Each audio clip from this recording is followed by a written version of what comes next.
Students, BSc second year physical chemistry, हमारी unit चली है बच्चों फर्स्ट, थर्मोडायनेमिक्स। हमने पिछली क्लास में सीपी और सीवी में रिलेशन को डिस्कस किया, समझा। और आज का हमारे पास में जो टॉपिक है बच्चों, जूल का नियम और जूल थॉमसन गुणांक। सबसे पहले हम जूल के नियम को डिस्कस कर रहे हैं। जूल का नियम,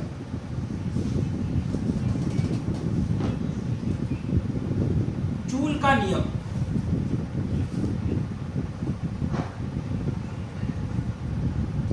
जूल के नियम अनुसार स्थिर ताप पर आदर्श गैस की आंतरिक ऊर्जा, जूल के नियम अनुसार स्थिर ताप पर आदर्श गैस की आंतरिक ऊर्जा आयतन पर निर्भर नहीं करती, आयतन पर निर्भर नहीं करती। अर्थात हम ये कह सकते हैं कि आदर्श गैस की आंतरिक ऊर्जा केवल और केवल ताप का फलन होती है। आंतरिक ऊर्जा किसका फंक्शन है? टेम्परेचर का। हम इसको एक्सप्लेन इस तरीके से कर सकते हैं, यदि किसी निकाय की आंतरिक ऊर्जा E, उसके आयतन V तथा ताप T का फलन है। आंतरिक ऊर्जा E, टेम्परेचर T और वॉल्यूम V का फंक्शन है। ऊर्जा परिवर्तन के लिए,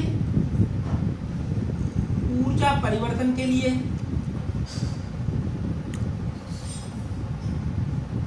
समीकरण 1 को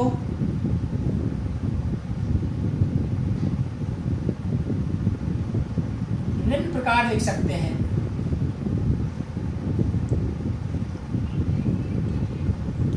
कैसे लिख सकते हैं बच्चों? DE बराबर del E upon del T constant volume dt plus del E upon del B constant temperature dV। Question number 2। इसको 2 नंबर देने से पहले इसको यहाँ तक भी कर सकते हैं बच्चों हम, या DE बराबर स्थिर आयतन पर आंतरिक ऊर्जा में ताप के साथ परिवर्तन की दर CV कहलाती है बच्चों, और dt del E upon del B constant temperature dV। ये हमारे पास में एक इक्वेशन ऑब्टेन होती है जो प्राप्त होती है। हम देखते हैं according to plot, according first law of thermodynamics, गैसों के मुक्त डेल्टा E बराबर Q माइनस W। गैसों के मुक्त प्रसार के लिए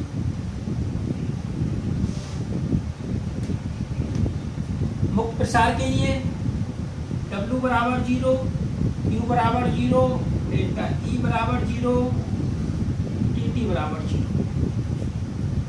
dt बराबर 0। तो ये पद भी 0 हो जाएगा बच्चों और ये पद भी 0 हो जाएगा। तो समीकरण 2 से del E upon del B constant temperature dV बराबर 0। चूंकि आयतन में परिवर्तन नॉट 0,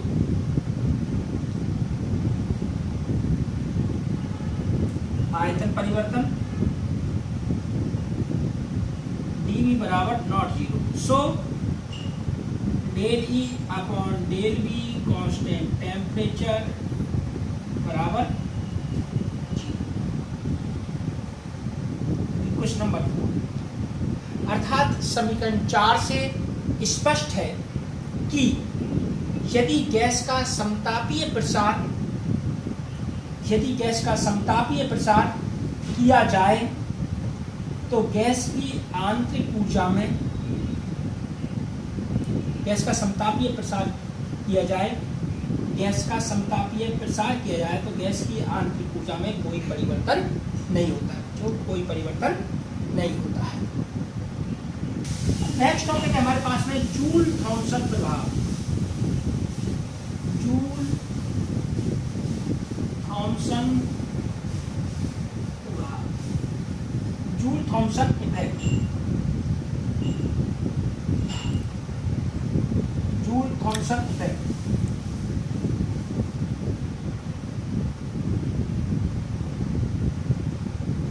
जूल थॉम्सन प्रभाव में क्या होता है बच्चों, जब किसी गैस को उच्च दाब से निम्न दाब की ओर एक बारीक छिद्र के द्वारा प्रसारित किया जाता है, बारीक छिद्र के द्वारा प्रसारित किया जाता है, तो गैस के ताप में कमी हो जाती है, गैस के ताप में कमी हो जाती है। इसे जूल थॉम्सन प्रभाव कहते हैं, जूल थॉम्सन प्रभाव कहते हैं।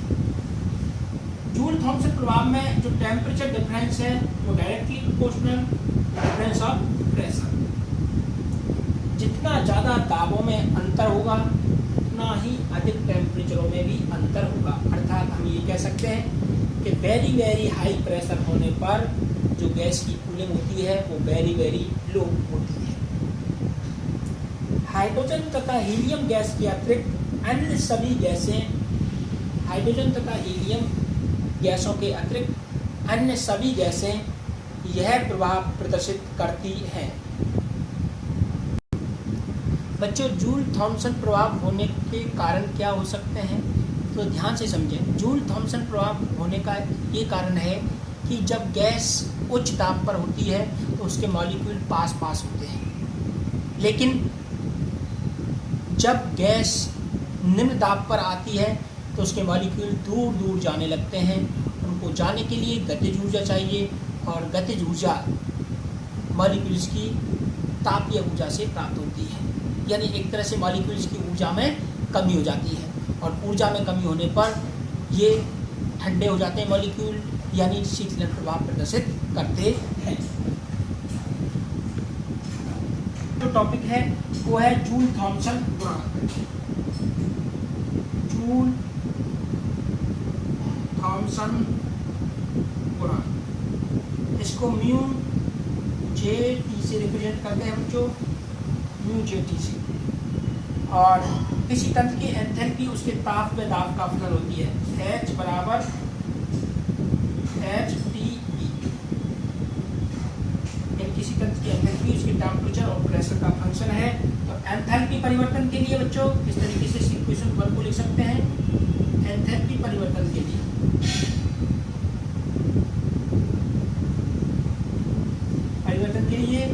PH बराबर del H upon del T constant pressure dt plus del H upon del P constant temperature T। बच्चों, हमने ये पहले पढ़ चुके हैं। स्थिर दाब पर एंथैल्पी में ताप के साथ परिवर्तन की दर स्थिर आयतन स्थिर दाब पर ऊष्माधारता Cp कहलाती है। ये क्या कहलाता है बच्चों? Cp कहलाती है। और हमने इसको एडिटिव लिख दिया है। Question number 2। Question number, joule Thompson प्रयोग में बच्चों एंथैल्पी कांस्टेंट रहती है। जूल थॉम्सन प्रयोग में H कांस्टेंट, तो DH क्या हो जाएगा बच्चों? 0। सो फ्रॉम इक्वेशन 2 0 बराबर CvdT plus del H upon del P constant temperature Tp। हम इसको इस तरीके से भी लिख सकते हैं बच्चों, हम इसको इस तरीके से भी लिख सकते हैं कि Tp को हम इधर ले आए तो ये हो जाएगा बच्चों Cp del T del P, और हमने कंडीशन ले ली एंथैल्पी क्या है बच्चों? कांस्टेंट बराबर minus del H upon del P constant temperature, constant temperature. अब बच्चों देखें, इस Cp को हम इस साइड में ले जा सकते हैं, इस Cp को इस साइड में, इसके नीचे चला जाएगा ये, या तो del T upon del P H बराबर minus del H upon del P constant temperature, और ये चला गया बच्चों नीचे Cp। तो जो म्यू जे टी आया बच्चों, इसको हम इस तरीके से लिख सकते हैं, इस तरीके से लिख सकते हैं बच्चों कि म्यू जे डेल टी ऊपर डेल पी कांस्टेंट H बराबर minus del H upon del P constant temperature upon Cp, ये वैल्यू कहलाती है बच्चों स्थिर एंथैल्पी पर ताप के साथ ताप परिवर्तन की दर म्यू जेटी के रूप में जानी जाती है, minus 1/Cp del H upon del P constant temperature. ये है बच्चों हमारे पास में जूल थॉमसन गुणांक की इक्वेशन, जूल थॉमसन गुणांक की equation mu JT. Joule Thomson गुणांक यहाँ म्यू जेटी क्या है, जूल थॉमसन गुणांक अतः स्थिर एंथैल्पी पर दाब के साथ ताप परिवर्तन की दर। म्यू जेटी की परिभाषा कैसे लिख सकते हैं, यहाँ म्यू जेटी बराबर del T upon del P constant H. स्थिर एंथैल्पी पर दाब के साथ ताप परिवर्तन की दर जूल थॉमसन गुणांक कहलाती है, जूल थॉमसन गुणांक कहलाती है।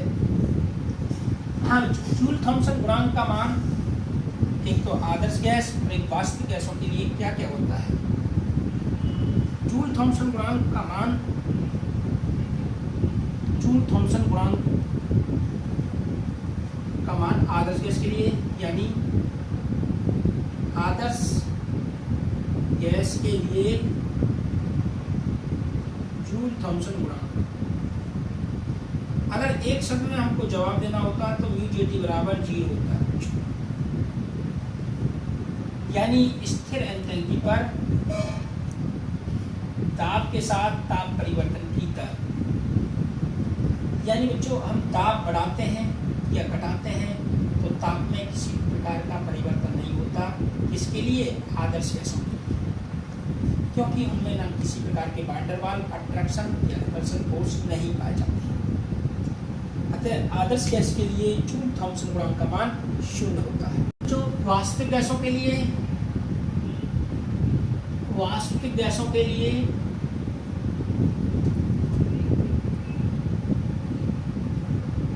म्यू जेटी, वास्तविक गैसों के लिए म्यू जेटी का मान बच्चों हम कैलकुलेट करके जब प्राप्त करते हैं तो 1/Cp 2a/RT - P ये प्राप्त होता है बच्चों, 2a/RT - P, ये वास्तविक गैसों के लिए म्यू जेटी का मान होता है।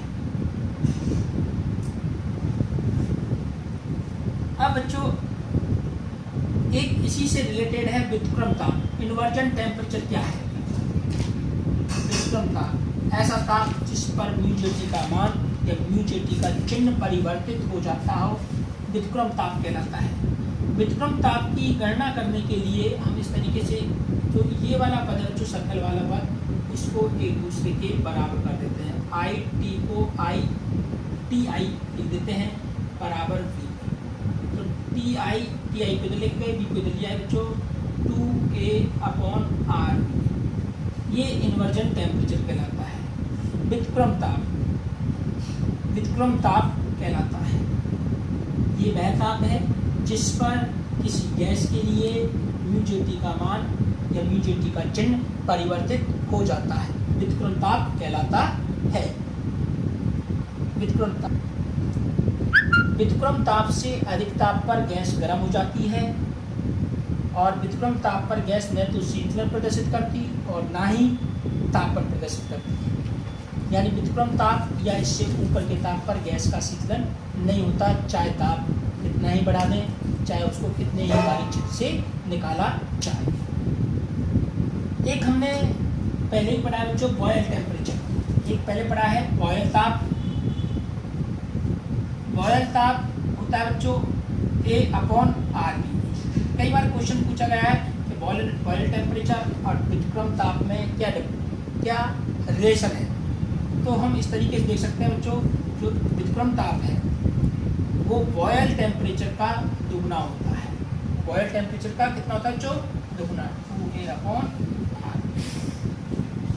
बॉयल टेम्परेचर का दुगना व्युत्क्रम ताप कहलाता है।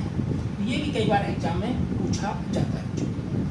बॉयल ताप वह न्यूनतम ताप है जिससे अधिक ताप पर गैस के पीवी का मान ताप के बढ़ने के साथ सदैव बढ़ता रहता है। बॉयल ताप वह ताप है जिससे अधिक ताप पर गैस के पीवी का मान दाब के बढ़ने के साथ साथ बढ़ता रहता है।